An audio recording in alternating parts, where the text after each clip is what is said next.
Hey friends, this is Dolynny TV. Glad to have you aboard today. And let me tell you, we're a day out from game one of the second round of the Stanley Cup playoffs for 2025. The Edmonton Oilers, the Vegas Golden Knights, as we get set for the rematch from 23, which again, I don't know. I know I caught some flack there in the comments section of the last video for saying it's time to get the jump start on a team and go out there and injure them before they injure us. And I'll stand by those comments again today simply because everybody will complain if Vegas goes out there and slashes Draisaitl on the wrist or chops McDavid's ankle. But you know what? We probably, before that happens, would have had a chance to take a swing at one of their guys. So rather than complain about something happening, let's complain about the NHL suspending one of our guys for an extra game or something like that.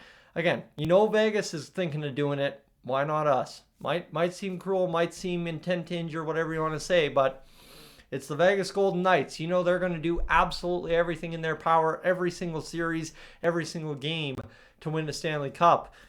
Everybody knows about Mark Stone, right? Let's be serious here. I'm not throwing conspiracy theories. It is just a legitimate thing with this Vegas Golden Knights team.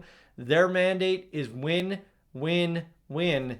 And they're going to do it at the expense of the Edmonton Oilers if we let them again this year. So with that said, I want to start today's video with just kind of reinforcing that and then transitioning to who the game one starter for the Edmonton Oilers will be and kind of what that all means for moving forward into the summer when that unfortunately some point comes for hockey fans and the NHL. But before we get there too far, if you are new to the channel, I'd encourage you to hit the subscribe button here today on Dolynny TV. It's been a different spring of hockey coverage than normal with the live streams going the way of the dinosaur, but quite honestly, it's been a good summer so far, so let's keep it that way.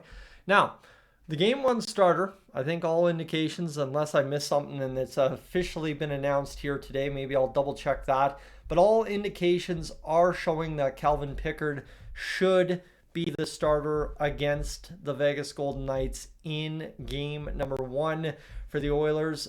Just basically, you can't throw out Stuart Skinner seriously, given his performance in 2023 against the Golden Knights, and I don't think you can seriously throw out Skinner given his performance here in this one. So because of what happened against LA in games 1 and 2, I think Chris Knobloch today talking about just kind of having the option between Skinner and Pickard not being a bad thing. So fair enough. But again, what I do want to discuss is the impact that starting Cal Pickard would have in game one and beyond in the playoffs. I think it's very clear to almost everybody involved at this point. I was having this conversation with Patrick the other night, is no matter what the actual thing that keeps Dustin Schwartz in Edmonton is, no matter if it's rumor, true, not, whatever the thing that keeps Dustin Schwartz in Edmonton as the goalie coach is, it is clear at this point, unless the man disgraces the organization in some large egg on your face fashion, he will not be removed from his position as goaltending coach.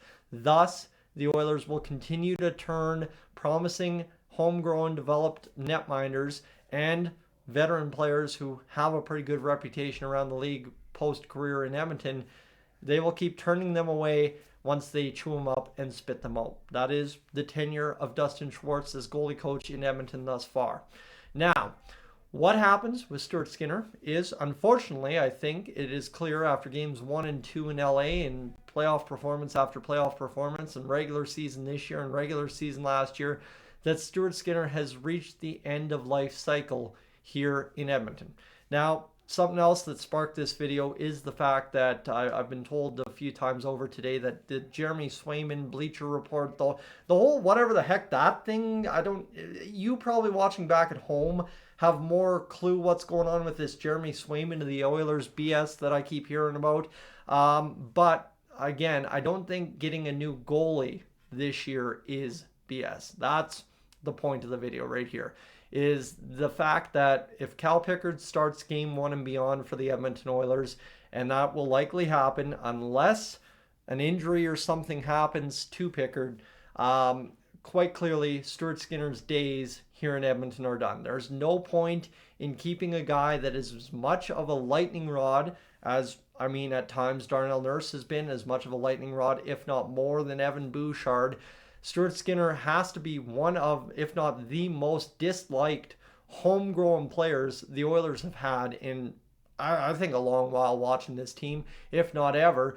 Everybody sits here and I mean, the number one complaint I get about Skinner is that he gets a long leash because he's from the Edmonton area. I don't even think that has anything really to do with it at all at this point anyway. But unfortunately, right, this guy just catches the heat from everybody, and his performances continue to enable that behavior. So ultimately, what I'm sitting here saying is if Pickard is showing capable, and he will, as far as we've seen in these playoffs thus far through his 4 victories, that he can weather the storm of a playoff series. And not like LA was a low caliber opponent. I know it's LA and we beat them 4 times in a row, but every single time it seems like LA has something different, a different wrinkle that makes it a little bit more difficult on us. And again, Chris Knoblauch, credit to him, both of the past 2 years has figured it out. But the big thing for this squad this year is if Pickard can weather Vegas, I mean, that is going to tell you he can weather the third round, because once you get to the third round, it's just all about who skates through the series the healthiest to advance to the Stanley Cup final, and then it's whoever's skating best on one leg the rest of the way home. And the fact the Oilers did what they did in game 4 through 7 against Florida still is mind-boggling, but hey, it's all great, it's all good. So basically, if Pickard holds on to the reins here in round 2, it's him the rest of the way, almost guaranteed.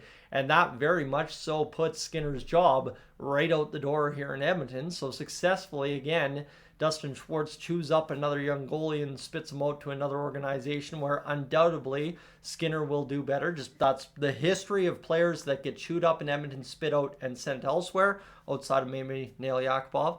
But basically, you get out there and go and see these guys do better elsewhere, or go back to the player they were before Edmonton, whatever the case might be. And now all of a sudden you're looking in the market for a goalie, and I think indirectly or directly, any Stuart Skinner trade, because of the free agent market for goaltending, specifically because you've also got Pickard and Rodrigue in the pipeline, the free agent route is not the route to go this year. It's a very weak class. So no matter what, indirectly or directly, a Stuart Skinner trade will lead to a trade for a new goaltender here in Edmonton this offseason. So while we still prepare for round 2 and await to see the game 1 starter against the Knights, there is some motion in the background. At least I think it's pretty clear to assume from an Edmonton Oilers standpoint that a new goaltender is being worked on, or is at least a thought here in Edmonton, given how things have just continued to play out the past 2 years under Chris Knoblauch. The goaltending, again, maybe prior to Knoblauch getting here in November last 2023, it's just kind of necessitated the need that, again, whether you want to blame Dustin Schwartz, whether you want to blame Stuart Skinner, whether you want to blame the defense, whatever you want to blame, Stuart Skinner is at the end of his leash here in Edmonton. And that means we're looking for a new starter, a new 1A, 1B situation with Pickard, whatever you want to call it. And, well, that wasn't supposed to be the case, because Jack Campbell was supposed to still be here and running 45 games a year alongside Stu.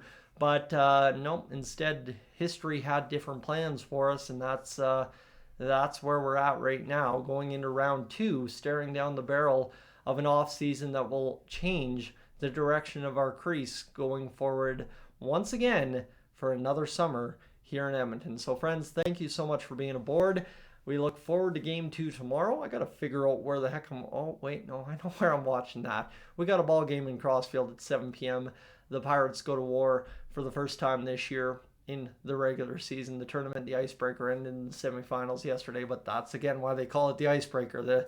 The team that wins that one, it's just coin flip at that point. Yeah, your strongest teams will probably win it because they're just stronger, but it's a coin flip how everything shakes out, and that's exactly, again, yesterday, given the snow and the 6 degrees and the wind and the cold, it is what it is. So we'll go catch the ball game tomorrow, and then we'll go catch what's left of the Oilers game once it starts. I guess the ball game will probably be done about 8:15, 8:20. That'll mean puck drop will have just happened, about maybe the first period will be over. So we'll see what goes on. But friends, for right now, I am up on out of here. Have yourself a great night. We'll chat Oilers tomorrow.